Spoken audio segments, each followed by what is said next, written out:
Welcome, Reflections. You are over here with Terethia. Y'all know I'm still new to the StreamYard crew. So bear with me while I get our naked news together. So with that being said, get your roll up, get your pull up, whatever you do, Reflection, because we are over here to talk about the ancient cities underwater in Louisiana, and allegedly UFOs are taking the water supply. Allegedly, what is going on with the UFOs in the water supply, Reflection? And we also have a couple clips from a couple of individuals who said that they had some UFO encounters. So with that being said, let's get started.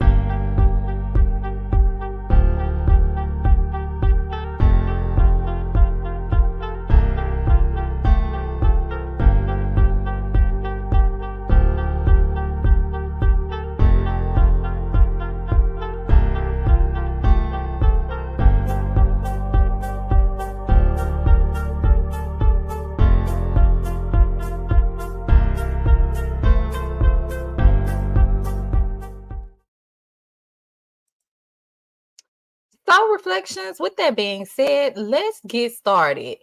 As you can see from the title, it says an ancient city that is underwater, Reflection, in Louisiana. So there has actually been a diver that has said that they have found a lost underwater city that he thinks is allegedly Atlantis, excuse me. Now, George has actually been seeking what was once a major city 12,000 years ago in the Gulf of Mexico, off the coast of the state of Louisiana. Now, he claims that his 50-year-old search has resulted him in some sonar images of buildings and pyramids, Reflections. I'm not here to waste your time. Let me present you with my screen so we can actually take a look at this video of this archaeologist that said that they have actually found a underground city, a underwater city in Louisiana. Let's get started. And remember, everything over here is for educational purposes only. Everything is alleged, Reflections. Okay. And again, hit the like and subscribe button while the video is loading up.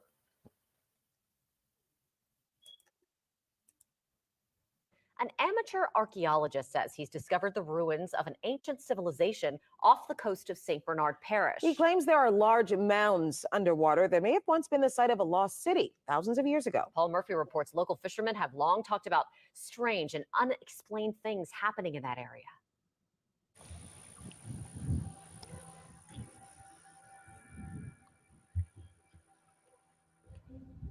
The Chandeleur Islands are a chain of uninhabited barrier islands located in the Gulf of Mexico, 50 miles east of New Orleans. But 12,000 years ago, before a dramatic sea level rise at the end of the last ice age, this area may have been dry land. 3 different search areas. Retired architect and amateur archaeologist George Gillet believes the site, now underwater, was once home to an ancient civilization. He dubbed the city Crescentis. What's down there is hundreds of buildings that are covered with sand and silt and that are geographically related to the Great Pyramid of Giza. Giza is a city in northern Egypt where ancient pyramids and the Sphinx are located.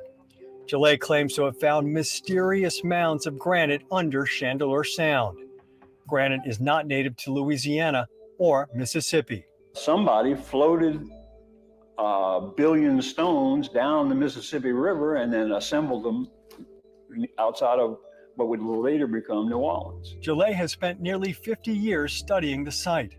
He produced underwater sonar images of what he claims are remnants of major buildings, including a large pyramid, which produces an electromagnetic energy that's incredible. And it is apparently 280 feet tall. St. Bernard Parish shrimper Ricky Robin says he's experienced the energy firsthand.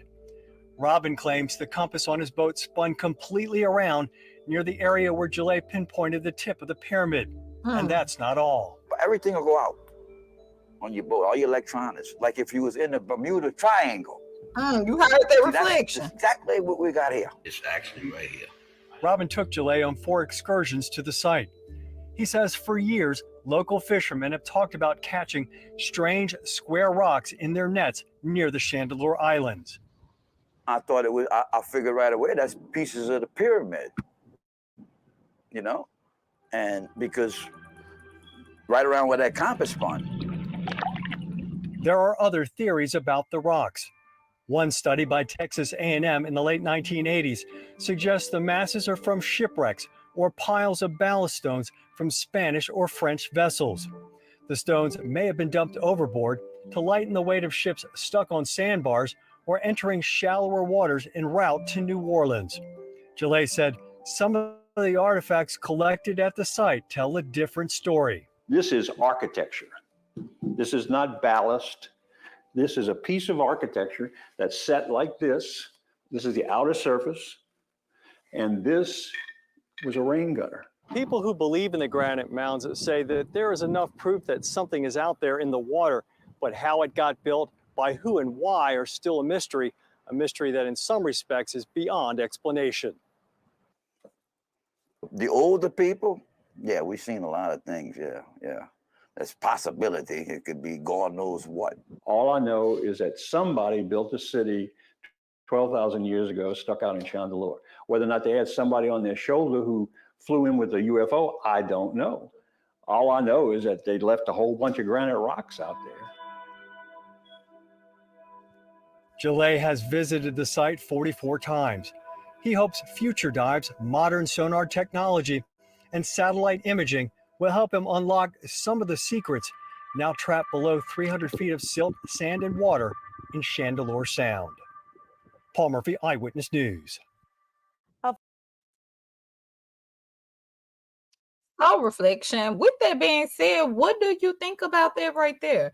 With that information that was presented to you, what do you think about that archaeologist that said that he actually feel like he found a underground city reflection that is off the coast of Louisiana? What do you think about that? Okay, now these are actually some books if you want to look, that actually talk about a lot of underwater cities as well. Reflection. Let me show you. These are actually some books right here, the Mayan prophecy, the super gods, a lot of these different books right here. If you actually want to check them out, reflection, if you are interested in kind of like what more on that subject, these books kind of talk about that as well. Okay, so with that being said, let's keep going.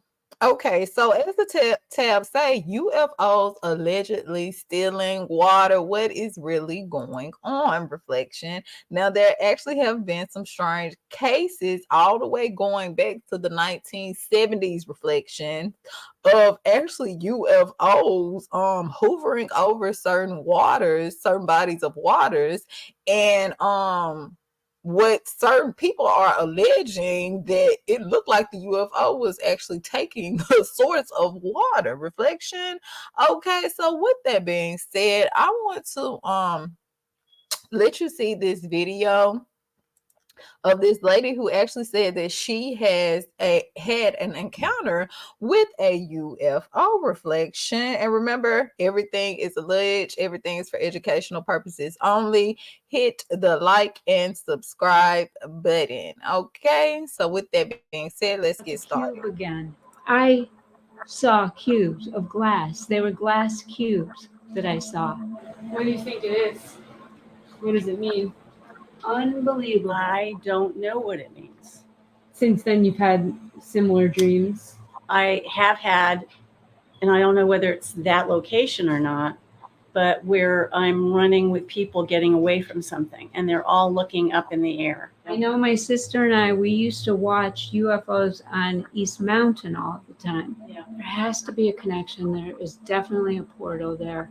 We know that there have been at least 2, perhaps 3 suicides on the street as well.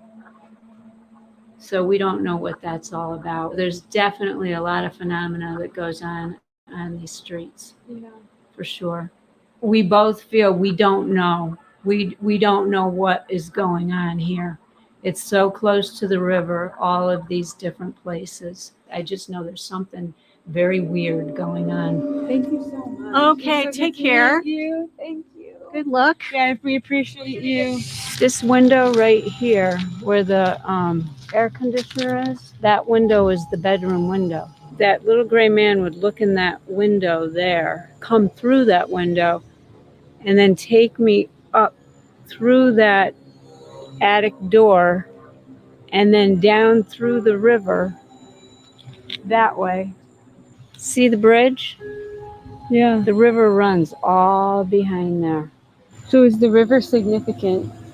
Oh, I believe that the river is. We could walk down there and you could see the river too. In the realm of alien abduction research, there are striking patterns and shared experiences among those who claim encounters. As mentioned before, Dr. John E. Mack, a renowned psychiatrist at Harvard University, delved deeply into this enigma. His rigorous investigations uncovered that many of these individuals, from different walks of life, share eerily similar stories of bright lights, procedures and operations, time lapses, and encounters with beings often described as having large eyes and slender gray frames. These abductees have reported not just fleeting sightings, but detailed narratives of intricate, often emotional interactions. And Melanie's story is consistent with many of the accounts that Max studied. The whole thing has made me re-examine all of these notions of happen, didn't happen. For them, it is completely real, and it is not the product of mental illness. So something is occurring that is entering our world. My car was totaled by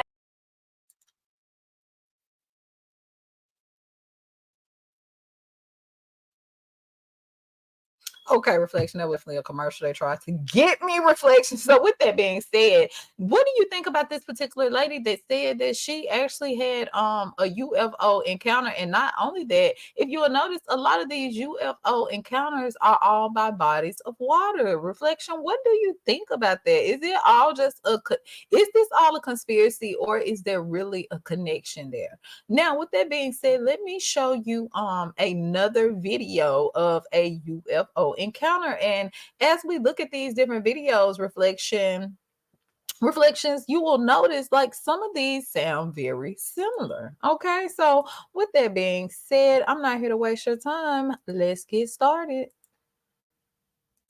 Investigative reporter Shelby Myers with a story that just might make you rethink everything. It's been a debate for decades. Are aliens out there, and have they ever made contact with us? After 45 years of keeping it a secret from his own family, a Gulf Coast man's declining health has given him a reason to write a book and leave his legacy. Calvin Parker is now ready to tell the story of the event that would change his life forever. Do you ever get any feelings or flashbacks when you come out here? No, it's changed. It's hard to feel anything when you come out here. What do you think about the whole experience? Think it happened? I think something happened down there. I'm not at all sure what happened. Something happened to him, the way they were upset. You don't fake fear. You know, he was scared. He was scared out of his mind.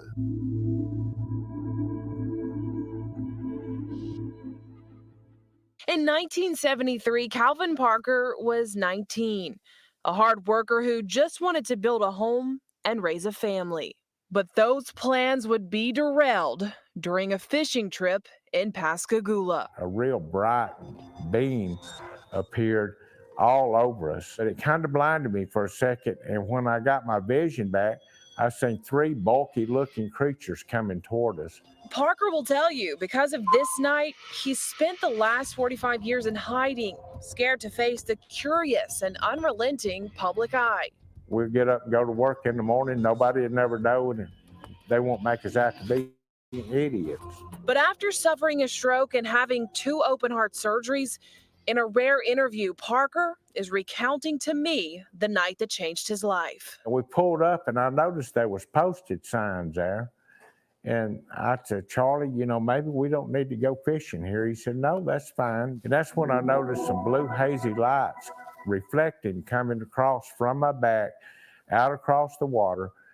So I stood up thinking that I was going to go to jail for trespassing. Just north of where That man Eagle said they Shipyard finna now get us, sits, Willie. Parker and his fishing buddy, They finna get 42-year-old us. Charles Hickson, would do anything but fish that night. I seen 3 bulky looking creatures coming toward us, and they was probably 4.5, 5 foot tall. They built like football players, but I noticed they kind of moved mechanical wise, and they was floating off the ground. By the time we stood up and turned around, they was there on us all at one time. So 2 of them got a hold of Charlie, 1 of them got a hold of myself, and instantly I felt like that I just got relaxed. Parker claims he and Hickson were levitated into the spacecraft. There was an examination room, what I call it. And the old big ugly creature that brought me in, he took me and laid me on the examination table. And he just backed up out of the way. I couldn't move or anything. All I could do was look.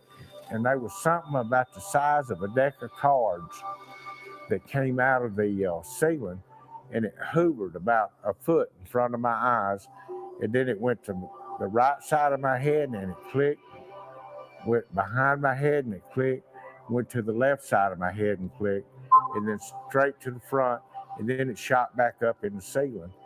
And that's when I noticed some kind of little ruffling noise, and this more feminine looking creature came out. She looked completely different than the what I call the robot, because he moved like a robot, just mechanical wise. She looked kind of feminine looking and had fingers, regular fingers, and all. Come over and pinched me on side the cheek. And then she took her finger and run down my throat and got behind that little thing that hangs down back there and tried to come up in my nasal cavity. And that was when it started hurting and I started choking and I got scared.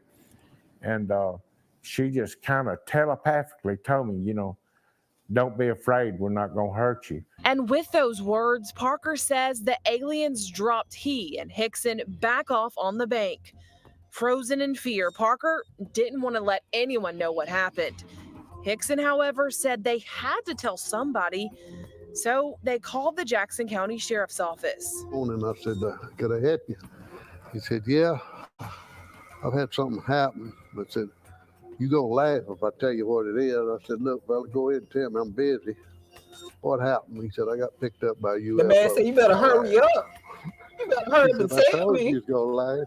Still, former That's shit Jackson to do. County Captain Glenn Ryder told the men to come into the station. Jackson County deputies had 2 choices that night. They could choose to believe Parker and Hickson had really been taken from the banks of the Pascagoula River like they said, or they could figure out if they were lying. So deputies stuck a secret tape recorder inside an interrogation room back at the station. And it's what they heard on those tapes that made them believe the 2 were not lying.